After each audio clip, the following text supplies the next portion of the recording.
Hi hello everyone. So cable and wire sector की दो बड़ी कंपनी पॉलीकैब एंड केईआ इंडस्ट्री, इन दोनों कंपनी पे आज हम डिस्कशन करेंगे।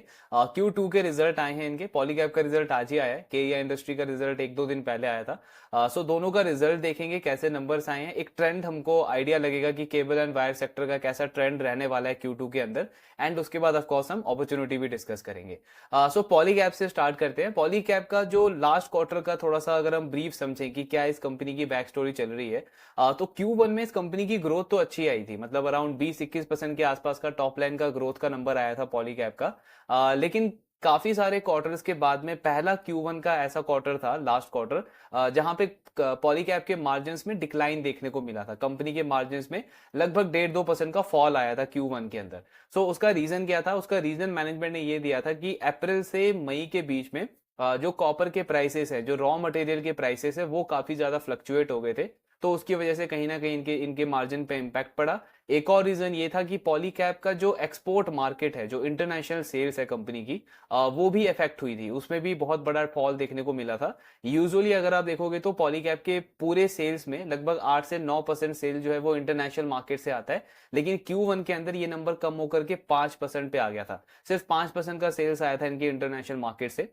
इंटरनेशनल सेल्स जो है वो हाई मार्जिन बिजनेस होता है किसी भी केबल एंड वायर बिजनेस के लिए। सो क्योंकि बड़ा मार्जिन जहां से आपको आता है, वो वाला बिजनेस ने नेगेटिव ग्रोथ दिखाया।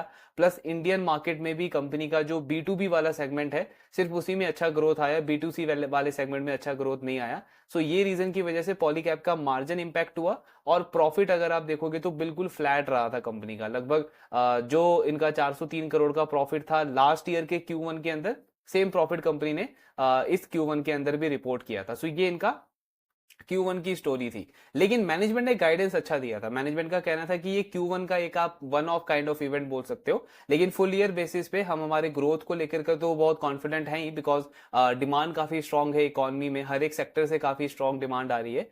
एंड ओवरऑल प्रॉफिटेबिलिटी को लेके भी हम कॉन्फिडेंट है कि आने वाले क्वार्टर्स में हमारे प्रॉफिट का ट्रेंड भी अच्छा रहेगा।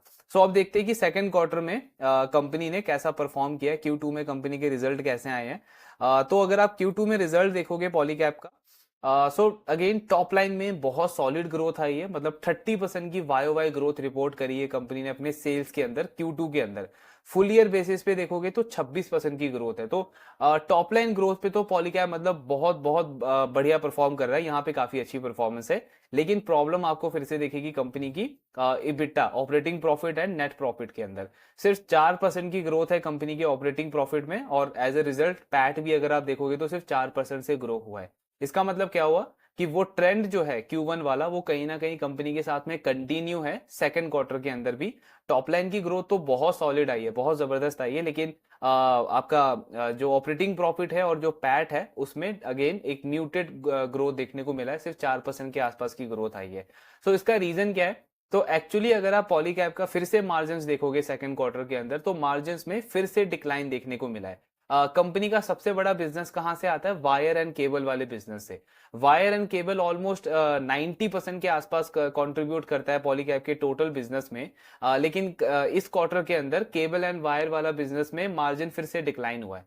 सो अगर आप इनका केबल एंड वायर वाला बिजनेस देखोगे Q1 के अंदर, तो ग्रोथ फिर से 23% के आसपास आई है, लेकिन मार्जिन इसमें फिर से डिक्लाइन हुए हैं। 15% के मार्जिन 13% पे आ गए Q2 के अंदर। तो मार्जिन क्योंकि आपके अफेक्ट हुए हैं अगेन आपके मेन बिजनेस के अंदर, तो वो एक बड़ा रीजन रहा है कि कंपनी की प्रॉफिटेबिलिटी ग्रो नहीं हुई है। इसके अलावा दो तीन रीजन और रहे हैं। एक रीजन तो ये भी रहा है कि जो रॉ मटेरियल के प्राइसेस इनके फ्लक्चुएट हुए थे, उसका इन्वेंट्री में भी थोड़ा सा इनको इम्पैक्ट हुआ है। सो उसने भी मार्जिन को कहीं ना कहीं इम्पैक्ट किया है। प्लस अगर आप एक्सपोर्ट मार्केट, जो कि हाई मार्जिन बिजनेस है पॉलीकैब के लिए, उसमें क्वार्टर ऑन क्वार्टर तो ग्रोथ आई है, मतलब लास्ट क्वार्टर के कंपैरिजन में तो ग्रोथ आई है। लेकिन वाई लेवल पे अगर हम देखें तो अभी भी उसका कंट्रीब्यूशन सिर्फ 6% है पूरे सेल्स के अंदर। तो यानी कि उस बिजनेस में भी उस तरीके की ग्रोथ नहीं आ रही जैसी एक्सपेक्टेड है। सो अगेन वो भी एक बड़ा रीजन है। एंड तीसरा और चौथा, जो दो और बड़े रीजन है, वो है एक तो इनका जो ईपीसी वाला सेगमेंट है, इंजीनियरिंग प्रोक्योरमेंट कंस्ट्रक्शन का, जो कि लो मार्जिन बिजनेस होता है यूजुअली, उसमें ग्रोथ काफी अच्छी आई है। लगभग 250% की ग्रोथ है इनके ईपीसी वाले बिजनेस के अंदर। तो क्योंकि आपका लो मार्जिन बिजनेस इतने हाई पेस से ग्रो किया, उसका कंट्रीब्यूशन सडनली 10-11% हो गया पॉलीकैब के टोटल बिजनेस के अंदर। सो उसका कंट्रीब्यूशन बढ़ गया लेकिन उसका मार्जिन कम है, तो वहां से भी मार्जिन इंपैक्ट हुआ। और लास्टली जो चौथा इंपैक्ट हुआ है कंपनी का, वो हुआ इनके एफएमईजी वाले सेगमेंट के अंदर। तो अगर आप इनका ये एफएमईजी वाला सेगमेंट देखोगे, फास्ट मूविंग इलेक्ट्रॉनिक गुड्स जिसको बोलते हैं, जिसमें पॉलीकैब फैन, स्विच गियर्स वगैरह, गीजर्स वगैरह, ये सारे इलेक्ट्रॉनिक आइटम्स मैन्युफैक्चर करता है, डिस्ट्रीब्यूट करता है। तो ये पॉलीकैब का वैसे ही लॉस मेकिंग बिजनेस है। ऑपरेशनली अगर आप देखोगे तो ग्रोथ तो अच्छी है, इस क्वार्टर में भी 18% की रेवेन्यू ग्रोथ है, लेकिन कंपनी का इबिटा बहुत ज्यादा लॉस में चला गया इस क्वार्टर के अंदर, क्योंकि कंपनी को एडवर्टीजमेंट और प्रमोशनल ऑफर्स पे काफी ज्यादा स्पेंड करना पड़ा है।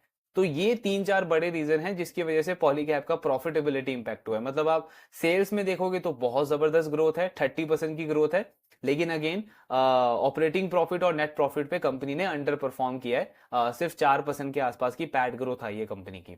अब मैनेजमेंट का किस तरीके का आउटलुक है, तो जो इस क्वार्टर का तो अभी कॉन कॉल हुआ नहीं है, कल इनका कॉन कॉल होगा, लेकिन जो थोड़ा बहुत इन्होंने लास्ट क्वार्टर में ब्रीफ किया था, सो कंपनी का कहना है कि जो इनका प्रोजेक्ट लीव था, जिसके अंदर इन्होंने मीडियम टर्म गाइडेंस दिया था बिजनेस का, कि FY26 तक कंपनी टारगेट कर रही है कि 20,000 करोड़ का ये रेवेन्यू अचीव करेंगे, वो गाइडेंस बिल्कुल ट्रैक पे है। एंड एक्चुअली अगर आप इनके नंबर्स देखोगे तो बहुत हाई पॉसिबिलिटी है कि कंपनी उस गाइडेंस को टाइम से पहले ही अचीव कर लेगी, बिकॉज FY24 के अंदर ही कंपनी का एनुअल रेवेन्यू था 18,000 करोड़। और रेवेन्यू तो इनफैक्ट अगर हम फर्स्ट हाफ में देखें, FY25 का जो फर्स्ट हाफ अभी हुआ है, तो सिर्फ 6 महीने के अंदर ही कंपनी के 10,000 करोड़ के रेवेन्यू हो गए हैं, बिकॉज रेवेन्यू ग्रोथ तो अच्छी आ रही है कंपनी की। तो जो इनका 20,000 करोड़ का टारगेट था FY26 के एंड तक, वो तो बहुत हाई पॉसिबिलिटी है कि कंपनी FY25 तक ही उसको कंप्लीट कर देगी। एंड अभी इनकी मैनेजमेंट जो है वो प्लान कर रही है कि दोबारा से 3 से 4 साल का अगला ये गाइडेंस अनाउंस करेंगे, मे बी 2-3 क्वार्टर के अंदर ये अपना नया गाइडेंस रिवाइज करके अनाउंस करेंगे उसको। ग्रोथ को लेकर के मैनेजमेंट कॉन्फिडेंट है, डिमांड बहुत स्ट्रांग है। सो बेसिकली जब आप पॉलीकैब की बिजनेस को देखते हो तो इनकी मैनेजमेंट का कहना है कि 70% जो वायर बिजनेस की हमारी जो डिमांड है वो रियल स्टेट से आती है। रियल स्टेट सेगमेंट को लेकर के पॉलीकैब बहुत ज्यादा बुलिश है। इनकी मैनेजमेंट का कहना है कि अगर आप FY24 का फर्स्ट हाफ देखोगे, यानी ये जो ईयर स्टार्ट हुआ है, ये जो कैलेंडर ईयर है 2024, इसमें जो फर्स्ट 6 मंथ्स गए हैं, इसमें रियल स्टेट की रिकॉर्ड सेल्स हुई है। पिछले 11 साल में सबसे ज्यादा सेल्स हुई है रियल स्टेट की 2024 के फर्स्ट 6 मंथ्स के अंदर। So management actually real estate वाले सेगमेंट के ऊपर बहुत बुलिश है, चाहे रेजिडेंशियल स्टेट हो या आपका कमर्शियल रियल स्टेट हो, यहाँ पे बहुत सॉलिड डिमांड है। एंड कंपनी कह रही है कि वो एक मेन फैक्टर है हमारे ग्रोथ का। इसके अलावा ऑफकोर्स जो गवर्नमेंट के इनिशिएटिव्स हैं, इंफ्रा डेवलपमेंट हो रहा है, वहां से भी डिमांड आ रही है, लेकिन रियल स्टेट पे काफी कोर फोकस है कंपनी का। तो डिमांड को लेकर के कंपनी कॉन्फिडेंट है। इस साल का कैपेक्स का भी इनका टारगेट है कि 1,000 से 1,100 करोड़ के बीच का हम कैपेक्स करेंगे, जिसमें Q1 में इन्होंने ऑलरेडी 280 करोड़ के आसपास का कैपेक्स कर दिया था। तो मतलब कैपेक्स भी इनका ऑन ट्रैक चल रहा है। प्लस कैपेसिटी यूटिलाइजेशन भी अगर आप देखोगे तो 70 से 75% का कैपेसिटी यूटिलाइजेशन है कंपनी का। तो कैपेक्स भी चल रहा है, ग्रोथ गाइडेंस भी सॉलिड है और टॉप लाइन की ग्रोथ भी अच्छी है। प्रॉफिटेबिलिटी पे थोड़ी सी प्रॉब्लम आ रही है पॉलीकैब की, तो वो हम अभी कॉन कॉल में देखेंगे कंपनी का कि मैनेजमेंट उस पर कैसा आउटलुक देता है FY25 के अंदर। सो ये ओवरऑल पार्ट था पॉलीकैब का। अब केईआ इंडस्ट्री पे बात करते हैं। सो केईआ इंडस्ट्री का भी अगर हम Q2 का परफॉर्मेंस देखें, उससे पहले अगर हम Q1 का थोड़ा सा बैक स्टोरी डिस्कस करें, तो एक्चुअली Q1 में केबल एंड वायर में जितनी भी बड़ी कंपनी है, चाहे आपका पॉलीकैब हो, फिनोलेक्स हो या RR काबिल हो, इन सब ने अंडर परफॉर्म किया था इन टर्म्स ऑफ प्रॉफिटेबिलिटी। लेकिन केईआ इंडस्ट्री ने सरप्राइजिंगली Q1 में बहुत अच्छा परफॉर्म किया। मतलब ग्रोथ तो अच्छी थी, 17-18% की ग्रोथ थी, उसके साथ में प्रॉफिट भी अच्छी ग्रो आई थी कंपनी की, 17-18% से पैट भी ग्रो किया था केईआ इंडस्ट्री का। तो केईआ इंडस्ट्री आप बोल सकते हो एक एक्सेप्शनल प्लेयर था लार्ज स्पेस के अंदर केबल एंड वायर में, जिसने Q1 में भी काफी अच्छा परफॉर्म किया। अब केईआई का अगर हम सेकंड क्वार्टर का परफॉर्मेंस देखते हैं कि कंपनी ने नंबर्स कैसे रिलीज किए ओवरऑल। सो Q2 में आप केईआई का देखोगे, अगेन सेल्स ग्रोथ फिर से काफी अच्छी आई है, 17% से कंपनी का YOY लेवल पे सेल्स ग्रो किया है। एंड ये कंपनी जो है केबल एंड वायर स्पेस में, आप इसको एक कंसिस्टेंट प्लेयर बोल सकते हो। मतलब हर एक क्वार्टर में कंपनी की यही ग्रोथ रहती है, 16-17% से लेकर के 18-20% की ट्रेजेक्ट्री में company consistently quarter after quarter grow करती है। मतलब हार्डली कोई ऐसा क्वार्टर देखा है जहां पे कंपनी की ग्रोथ बहुत ज्यादा डिक्लाइन हुई हो, ऐसा कोई क्वार्टर देखने को मिला नहीं है। तो टॉप लाइन ग्रोथ को कॉन्स्टेंटली कंपनी मेंटेन कर रही है। इनका भी आपको जो इंपैक्ट दिखेगा वो ऑपरेटिंग प्रॉफिट और नेट प्रॉफिट के अंदर दिखेगा। इनके भी ऑपरेटिंग मार्जिन जो हैं वो थोड़े से इंपैक्ट हुए हैं, पॉलीकैब के लेवल जितने इंपैक्ट नहीं हुए हैं, लगभग आधा परसेंट का मार्जिन कंपनी का डिक्लाइन हुआ है इस क्वार्टर के अंदर, जिसकी वजह से इनका ऑपरेटिंग प्रॉफिट और नेट प्रॉफिट थोड़ा सा इम्पैक्ट हुआ है। पैट ग्रोथ सिर्फ 10% के आसपास रहा है और आपका जो ऑपरेटिंग प्रॉफिट है वो 12-12.5% से ग्रो हुआ है। अब अगर हम प्रॉफिटेबिलिटी के मैट्रिक पे बोले तो ऑफकोर्स ये पॉलीकैब से अच्छी परफॉर्मेंस है, लेकिन ये डिक्लाइन जो है ये थोड़ा सा एक कंसर्न जरूर देता है केईआई के साथ में। एक्चुअली केईआई के साथ में इससे एक बड़ा कंसर्न है जिसको लेकर के इनके स्टॉक में अच्छा खासा करेक्शन भी देखा था हमने पिछले 1-2 दिन के अंदर, वो भी अभी हम डिस्कस करेंगे। सो बिजनेस का अगर हम थोड़ा पार्ट और डिस्कस करें तो मैनेजमेंट का कहना है कि ये जो ग्रोथ आया है इनका 17-18% का Q2 में, ये इनके चैनल सेल से आया, मतलब जो B2C वाला सेगमेंट है कंपनी का वहां से ज्यादा सेल आया है। लगभग 55 से 56% केईआई का आज के टाइम पे इनके B2C सेगमेंट से आता है। एक्सपोर्ट सेगमेंट केईआई का भी बहुत अच्छे पेस पे ग्रो नहीं कर रहा है पिछले 2 क्वार्टर से, लेकिन इनकी मैनेजमेंट एक्चुअली कॉन्फिडेंट है फुल ईयर बेसिस पे। इनकी मैनेजमेंट का कहना है कि पूरे साल में हम 20 से 25% ग्रो करेंगे एक्सपोर्ट वाले पार्ट पे। सो एक्सपोर्ट सेगमेंट को लेकर के केईआई एक्चुअली काफी कॉन्फिडेंट है। मार्जिन्स को लेकर के मैनेजमेंट का कहना है कि इनका जो फर्स्ट क्वार्टर में रॉ मटेरियल के प्राइसेस जो फ्लक्चुएट हुए थे, तो उसकी वजह से जो इनका B2C वाला सेगमेंट है जो ज्यादा कंट्रीब्यूट करता है केईआई के सेल्स में, उन्होंने थोड़ा सा ऑफ टेक अपना कम कर दिया था। तो वहां पे इन्वेंट्री को निकालने के लिए, उसको सेल आउट करने के लिए थोड़े से प्राइसेस इन्होंने कम करे थे, जिसकी वजह से इनको मार्जिन्स वगैरह में थोड़ा सा हिट लेना पड़ा एंड वहां पे प्रॉफिटेबिलिटी थोड़ी सी इंपैक्ट हुई है। लेकिन मैनेजमेंट अगेन कॉन्फिडेंट है कि फुल ईयर बेसिस पे जो इन्होंने मार्जिन का गाइडेंस दिया था, 10.5 से 11% का गाइडेंस है इनका पूरे साल के मार्जिन का, उसको मैनेजमेंट ने कंटिन्यू रखा है, मेंटेन रखा है। तो अगर आप केईआई का नॉर्मल मार्जिन देखोगे, पिछले 3-4-5 साल का मार्जिन ट्रेजेक्ट्री देखोगे, तो ऑन एन एवरेज इस कंपनी का 10% के आसपास ही मार्जिन रहता है। लेकिन इस साल मैनेजमेंट कह रहा है कि हमारा मार्जिन इंप्रूव होगा, 10.5 से 11% के बीच में हमारा मार्जिन जाने का चांस है। तो 10.5 से 11% अगर मार्जिन जाएगा तो उसका मतलब है कि जो सेकंड हाफ है इस फाइनेंशियल ईयर का, उसमें केईआई का प्रॉफिट का नंबर भी अच्छे से ग्रो करना चाहिए, पैट ग्रोथ भी कंपनी का अच्छा रहना चाहिए। सो ये ओवरऑल मैनेजमेंट का आउटलुक है अपने रिजल्ट के ऊपर। अब कंसर्न क्या है केईआई के साथ में?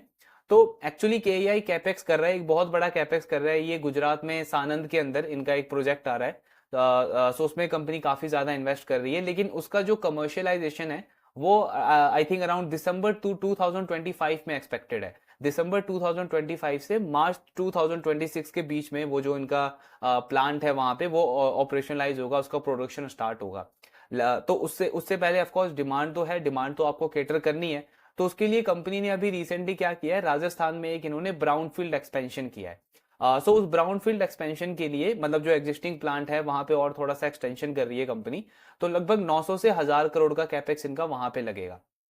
अब ये जो एक्सपेंशन है ब्राउनफील्ड वाला, ये कंपनी ने कुछ वीक पहले ही अनाउंस किया था, लेकिन इन्होंने ये उस टाइम पे नहीं बताया था कि ये कोई QIP वगैरह रेज करने का प्लान बना रहे हैं। तो अभी इन्होंने सडनली रिजल्ट के साथ में अनाउंस किया कि कंपनी 2000 करोड़ के आसपास का QIP रेज करने का प्लान कर रही है। तो क्योंकि आपने पहले से इंटीमेट नहीं किया था, सो ऑफ कोर्स एक थोड़ा सा वो सरप्राइज की तरह आया मार्केट को, एंड उसमें कहीं ना कहीं एक छोटा सा रिएक्शन हमको देखने को मिला मार्केट की तरफ से। प्लस एक और र्यूमर क्या आया मार्केट में, इनकी जो मैनेजमेंट है उनका टीवी में इंटरव्यू भी आया था मॉर्निंग में।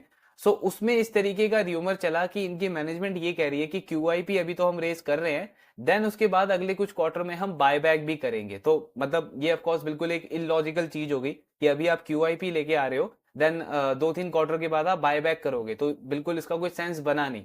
तो इसकी वजह से भी एक थोड़ा सा नेगेटिव सेंटीमेंट बना था इसके स्टॉक को लेकर के। ऑल्दो इनकी मैनेजमेंट ने कॉन कॉल में इस चीज को क्लैरिफाई किया कि वो जो पार्ट था वो एक्चुअली इनकी मैनेजमेंट ने एक पर्टिकुलर क्वेश्चन के अगेंस्ट में आंसर किया था कि इनको ऐसा पूछा गया था कि QIP का, सॉरी, बायबैक का आपका कोई प्लान है फ्यूचर में। तो उनकी मैनेजमेंट का कहना ये था कि इन फ्यूचर, मतलब नियर फ्यूचर में नहीं, लेकिन इन फ्यूचर जब भी इनको लगेगा तब ऑफ कोर्स ये बायबैक के बारे में सोचेंगे। लेकिन अभी ऐसा कोई प्लान नहीं है कि कंपनी QIP अभी कर रही है और देन अगेन 2-3 क्वार्टर में कोई बायबैक करने का प्लान है। सो उसको इन्होंने क्लियरली क्लैरिफाई किया है। तो एज सच, मतलब कॉर्पोरेट गवर्नेंस को लेकर के ऐसा कोई इशू अभी नजर आता नहीं है, कंपनी अच्छा परफॉर्म कर रही है। अगर आप इनका पिछला 10-15 साल का ट्रैक रिकॉर्ड देखोगे तो 14-15% के रेट से कंसिस्टेंटली ग्रो किया है कंपनी ने। आगे का भी गाइडेंस सॉलिड है, मतलब कंपनी अगले 4-5 साल तक 15, 16, 17% के रेट से ग्रो करने का टारगेट कर रही है। कैपेक्स का प्लान है इनका, हर साल 500 से 600 करोड़ का कंपनी कैपेक्स करेगी। तो गाइडेंस अच्छा है, एग्जीक्यूशन भी अच्छा है। प्रॉफिटेबिलिटी को लेकर के थोड़ा कंसर्न जरूर है इस क्वार्टर में, लेकिन ओवरऑल मैनेजमेंट कॉन्फिडेंट है। गाइडेंस इन्होंने मेंटेन करा है पूरे FY25 को लेकर के। डिमांड वाइज अगर हम बात करें केईआई इंडस्ट्री की, तो इनका कहना है कि सबसे ज्यादा जो स्ट्रॉन्ग डिमांड आ रही है वो रिन्यूएबल एनर्जी से आ रही है। तो आपका जिसका भी इंटरेस्ट है रिन्यूएबल एनर्जी सेक्टर के अंदर, सो ऑफ कोर्स आप वहां पे एक्सप्लोर कर सकते हो, काफी अच्छी अपॉर्चुनिटीज आपको वहां पे मिल सकती है। बिकॉज इनकी मैनेजमेंट ने बार बार इस चीज को वैलिडेट करा है कि उस पर्टिकुलर स्पेस से बहुत स्ट्रॉन्ग डिमांड देखने को मिल रही है, renewable energy, solar energy, plus recently इनकी मैनेजमेंट का कहना है कि गवर्नमेंट का काफी ज्यादा फोकस जो है वो ट्रांसमिशन सेक्टर के ऊपर भी बढ़ा है, तो वहां से भी अच्छी डिमांड आनी स्टार्ट हुई है। देन सोलर पंप वाला जो सेक्टर है वहां से भी डिमांड आ रही है, एंड उसके साथ में ऑफकोर्स जो आपका इंफ्रा डेवलपमेंट के प्रोजेक्ट चल रहे हैं वहां से तो डिमांड आ ही रही है। तो डिमांड वाइज कंपनी बहुत कॉन्फिडेंट है, लगातार कैपेक्स करने का प्लान है इनका अगले कुछ सालों तक, एंड ग्रोथ को लेकर भी मैनेजमेंट कॉन्फिडेंट है कि 17-18% की ग्रोथ हम मेंटेन रखेंगे। प्रॉफिटेबिलिटी भी ये थोड़ा सा डिक्लाइन देखने को मिला है, लेकिन ओवरऑल मैनेजमेंट ने पूरे साल का गाइडेंस अपना मेंटेन किया है। सो ये रिजल्ट पार्ट था केईआई इंडस्ट्री का। अब दोनों प्लेयर में अगर आप देखोगे तो मतलब ग्रोथ वाइज पॉलीकैब बहुत अच्छा कर रहा है, 30% की रेट से ग्रो कर रहा है। लेकिन प्रॉफिटेबिलिटी की बात करें तो केईआई अच्छा कर रहा है, उनका मार्जिन्स भी इतने इम्पैक्ट नहीं हुए हैं, और प्रॉफिट का नंबर भी ठीक ठाक रेट से ग्रो कर रहा है। अपॉर्चुनिटी वाइज अगर हम देखें तो दोनों में कुछ ऐसी खास लुक्रेटिव अपॉर्चुनिटी लगती नहीं है, बिकॉज पी मल्टीपल ऑलरेडी 60 के आसपास है दोनों ही स्टॉक्स का। एंड अगर आप ईवी टू इबिटा भी देखोगे तो सेक्टर के कंपैरिजन में ऑलमोस्ट डबल रेट पे इन दोनों स्टॉक का ईवी टू इबिटा है। सो यहाँ करंट लेवल से री रेटिंग का तो कोई बहुत सॉलिड चांस नजर आता नहीं है दोनों स्टॉक के अंदर।